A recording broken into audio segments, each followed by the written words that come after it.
Welcome to my channel chemistry by Abhishek Mahajan. आज हम शुरू करने जा रहे हैं अपना अगला टॉपिक जो हम चैप्टर स्टडी कर रहे हैं एटॉमिक स्ट्रक्चर में। उसमें हमारा नेक्स्ट टॉपिक आता है बोहर्स मॉडल, जिसके हम पहले उसके पोस्टुलेट कुछ एक डिस्कस करेंगे। जिसमें फर्स्ट पोस्टुलेट था an atom consist of small heavy positively charge nucleus in the centre and the electrons revolve around it in circular orbits। उसमें बोहर ने बताया था कि जो कोई भी एटम है उसमें एक स्मॉल छोटा और हैवी और पॉजिटिवली चार्ज न्यूक्लियस होता है, जो कि कहाँ प्रेजेंट होता है, एटम के सेंटर में प्रेजेंट होता है। और जितने भी इलेक्ट्रॉन हैं उसके आसपास चक्कर लगाते हैं, और वो चक्कर जिस में लगाते हैं उस सर्कुलर पाथ को बोलते हैं ऑर्बिट्स। सेकेंड उसने बोला कि जो electrons revolve only in those orbits which have a fixed value of energy, कि इलेक्ट्रॉन्स जो हैं वो उन्हीं ऑर्बिट्स में रिवॉल्व करते हैं जिनकी एक फिक्स्ड वैल्यू होती है एनर्जी की, मतलब फिक्स पाथ होता है, उसी में वो रिवॉल्व कर सकते हैं। Hence these orbits are called energy levels और स्टेशनरी स्टेट, और इसलिए उन ऑर्बिट्स को उनके एनर्जी लेवल भी बोला जाता है और स्टेशनरी स्टेट्स भी बोला जाता है, और जिनको नंबरिंग दी जाती है 1 2 3 और सॉन, मतलब डिपेंड करता है इलेक्ट्रॉन के ऊपर वो कितने होंगे। These numbers are known as principal quantum number, और इन नंबर को हम प्रिंसिपल क्वांटम नंबर्स भी बोलते हैं। उसमें ए पार्ट में उसने बोला कि जो एनर्जी होती है किसी एक इलेक्ट्रॉन की, उसको हम मैथमेटिकली कैसे लिखते हैं, E N equal to minus R H into Z square upon N square से, जहाँ एन की वैल्यू 1 2 3 एंड सो ऑन कुछ भी हो सकती है, जहाँ आर एच क्या डिनोट करता है, राइडबर्ग्स कांस्टेंट, और उसकी वैल्यू भी फिक्स होती है, वो होती है 2.18 इंटू 10⁻⁻18 जूल्स, जहाँ जेड क्या है, एटॉमिक नंबर है। अगर हम बोलते हैं स्टैंडर्ड वैल्यू ई एन की कैलकुलेट करें, E N equal to minus R H की वैल्यू तो फिक्स है क्योंकि कांस्टेंट है राइडबर्ग, उसकी वैल्यू लिख दी 2.18 इंटू 10⁻⁻18 एंड देन उसके साथ Z square upon N square तो चल ही रहा है, तो जूल पर एटम। और ई एन इक्वल टू अगर हम इसको सॉल्व करें तो आता है -13.6 Z square upon N square, क्योंकि इलेक्ट्रॉन वोल्ट में लिखा गया है।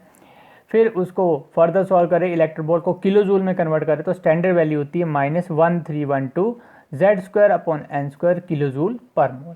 तो बोलता है 10 energies of various levels are in the order, ये आपने पढ़ रखा है, सबसे पहले के लेवल आता है, फिर एल, फिर एम, फिर एन, और फिर इसी तरह से चलते जाते हैं कि वो डिपेंड करता है कि कितने नंबर ऑफ इलेक्ट्रॉन है।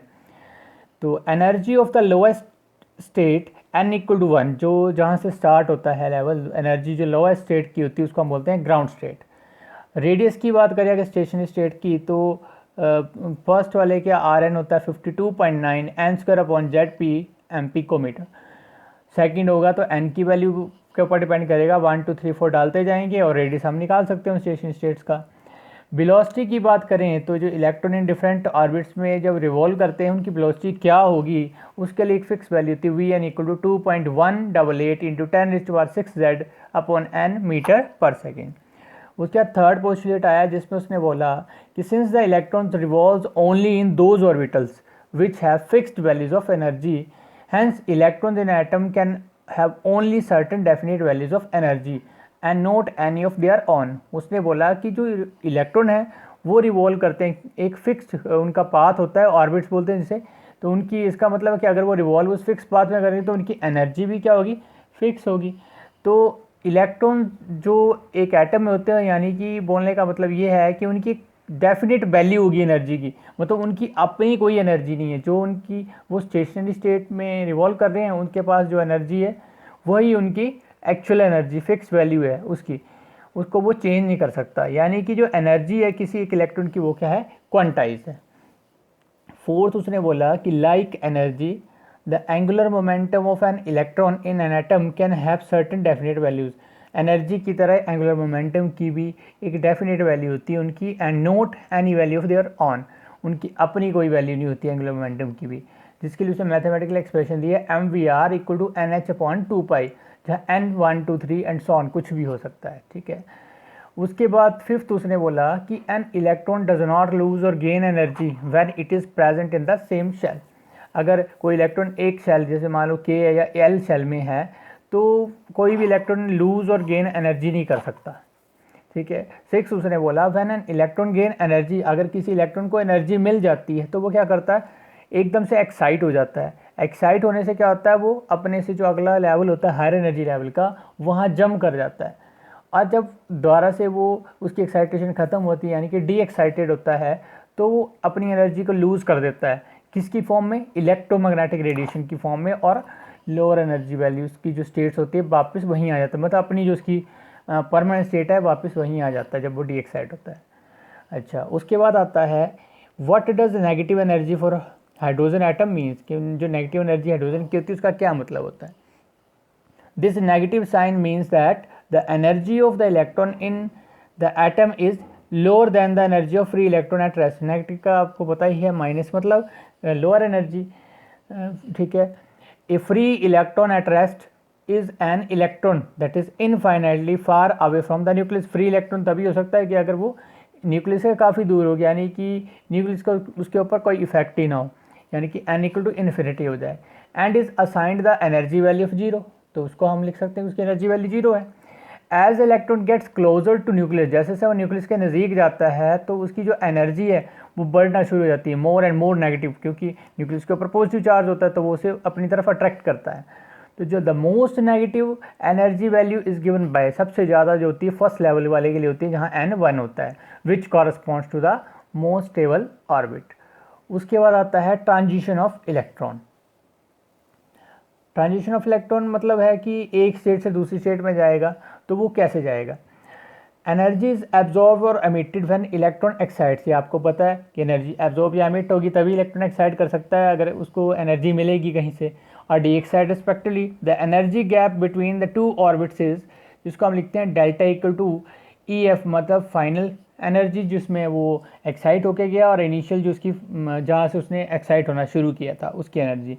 तो अगर डेल्टा ई की बात करें, जो एनर्जी होती है अभी हमने पीछे पढ़ा उसके हिसाब से चलो तो minus R H upon N F square minus R H upon N आई स्क्वायर, जहाँ एफ और आई जो है वो फाइनल और इनिशियल स्टेट को रिप्रेजेंट कर रहे हैं। आर एच देख सकते हो आप, यहाँ से कॉमन आ गया, अंदर आ गया 1 अपॉन एन आई स्क्वायर, ये पीछे वाली टर्म लिखी क्योंकि माइनस माइनस प्लस हो गया है, और दूसरी जो पहले थी टर्म फाइनल वाली वो पीछे लिखी है क्योंकि उसके साथ माइनस साइन है। अभी हमने पीछे पढ़ा कि जो आर एच की वैल्यू फिक्स होती है 2.18 इंटू 10⁻⁻18, और आगे की टर्म तो वैसे ही है जूल पर एटम।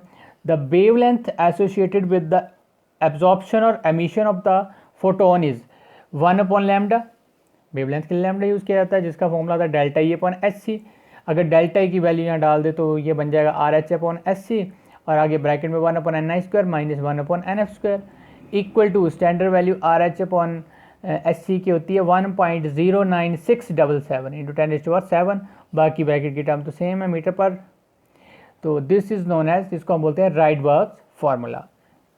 उसके बाद आता है हमारे पास लाइन स्पेक्ट्रम ऑफ हाइड्रोजन, ये भी एक इंपॉर्टेंट कंसेप्ट है, इसको हम फिजिक्स में भी पढ़ते हैं। When an electric discharge is pass through gases hydrogen, जब कोई इलेक्ट्रिक डिस्चार्ज है जिसको हम पास करते हैं किसमें से, गैसेस हाइड्रोजन में से, यानी कि H2 में से, मॉलिक्यूल में से, तो वो क्या करता है, डिसोशिएट, मतलब वो टूट जाता है। And the energetically excited hydrogen, अब जो उसको एनर्जी मिल जाती है हाइड्रोजन मॉलिक्यूल को, वो एक्साइट कर जाता है, एक्साइट करता है और प्रोड्यूस एमिट इलेक्ट्रोमैग्नेटिक रेडिएशन। हमने अभी पीछे पढ़ा था कि जब एक्साइट करता है तो क्या करता है, इलेक्ट्रोमैग्नेटिक रेडिएशन को निकालता है जिसकी अलग अलग फ्रिक्वेंसी हो सकती है। The hydrogen spectra consist of several line, आपको पता है हाइड्रोजन स्पेक्ट्रा जिसमें काफ़ी सारी लाइंस होती हैं, नेम्ड आफ्टर देयर डिस्कवरर, जिसने उस सीरीज़ को डिस्कवर किया उसके नाम के ऊपर वो डिपेंड करता है। We get discrete lines and not a continuous spectra because the energy of the an electron can not change continuously, ये आप सभी जानते हैं, but can have only definite value. अभी पोहर ने बोला ये कि एनर्जी जो फिक्स होती है वो कंटिन्यूसली चेंज नहीं होती, पर उसकी एक डेफिनेट वैल्यू होती है। Thus we can say that energy of an electron is quantised, ये आप देख सकते हैं, ये कुछ एक सीरीज बता रखी हैं। सबसे पहले लाइमन आया था, फिर बामर आया था, फिर पास्चन, फिर ब्रैकेट, फिर पी फंड सीरीज़। उसमें जो एक्साइटमेंट थी उसके हिसाब से उसकी वैल्यू के ऊपर डिपेंड थी सारी सीरीज़। सबसे पहले जो आई थी वो लाइमन सीरीज़ आई थी। उसने बोला when an electron jumps from any of the higher state to ground state, जब कोई इलेक्ट्रॉन जंप करता है कहाँ से, हायर स्टेट से ग्राउंड स्टेट में और फर्स्ट स्टेट में, यानी कि एन जहाँ 1 होता है, तो जो सीरीज़ होती है किसकी, स्पेक्ट्रल लाइंस की emitted lies in the ultraviolet region में लाई करता है, और उसको हम बोलते हैं लाइमन सीरीज। देख सकते हैं आप, सबसे पहला लाइमन सीरीज का हायर एनर्जी से लोअर एनर्जी में जंप कर रहा है। तो यहाँ इसमें राइडबर्ग जो फॉर्मूला है उसमें अभी हम पीछे राइडबर्ग फॉर्मूला पढ़ चुके हैं, उसमें n1 की वैल्यू यहाँ 1 होती है और n2 जो है वो 2, 3, 4, 5 डिपेंड करता है कि कितने दूर से वो जंप करके ग्राउंड स्टेट पे आ रहा है।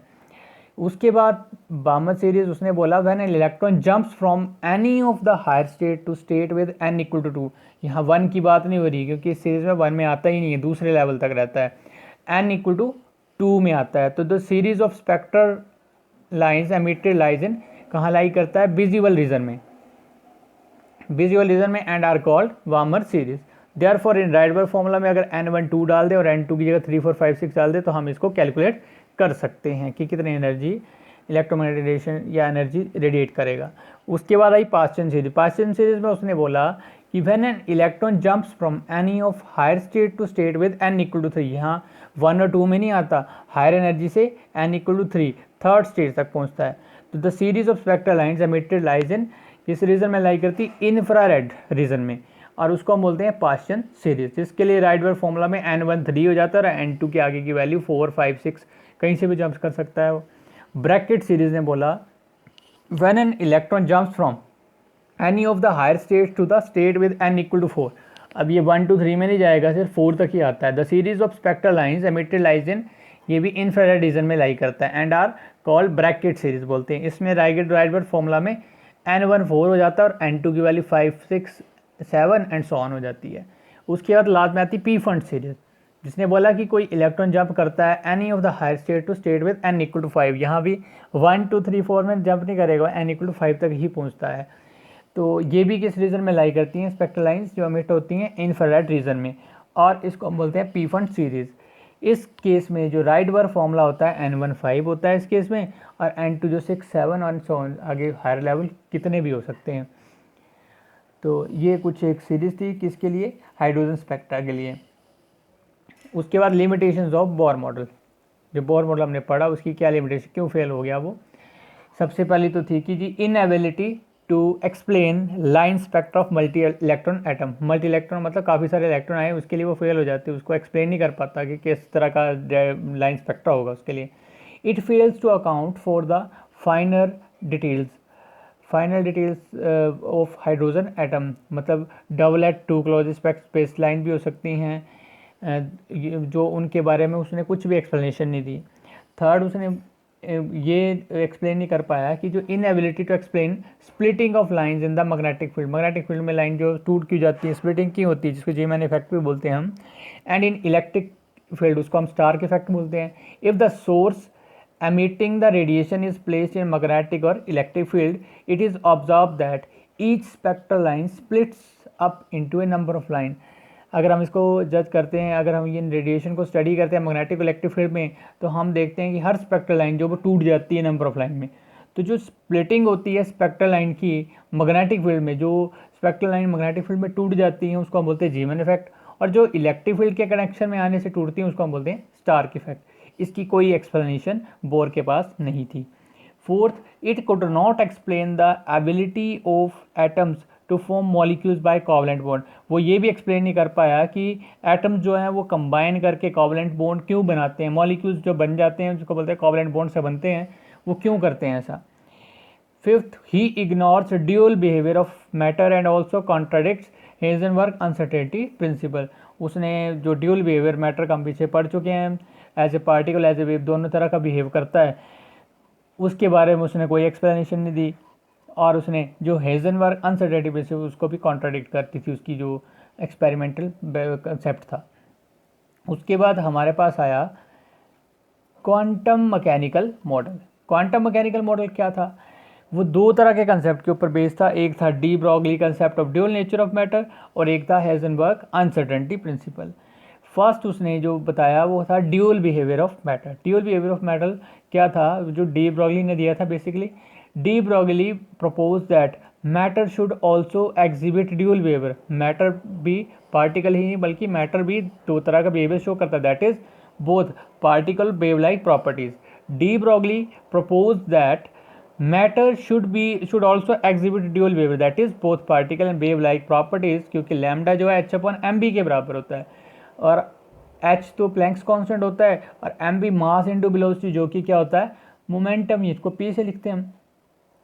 तो h upon under by two m के यहाँ काइनेटिक एनर्जी, तो ये स्टैंडर्ड वैल्यू है इसकी h upon two m cube, इसके बराबर भी लिख सकते हैं, जहाँ पी लीनियर मोमेंटम बताता है पार्टिकल का।